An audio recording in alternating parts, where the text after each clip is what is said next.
Zagreb je glavni i najveći grad Republike Hrvatske. U njemu živi oko 790.000 stanovnika. Smješten je na sjeveru zemlje. Nastao je spajanjem starih naselja gradeći kapital 1850. godine.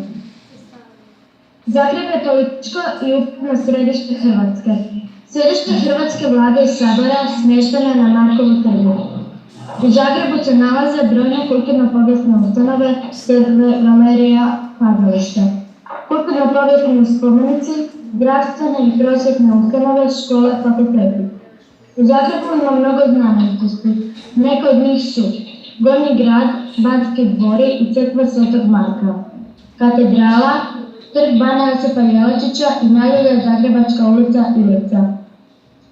Glavni Zagrebački kolodvor i trg kralja Tomislava.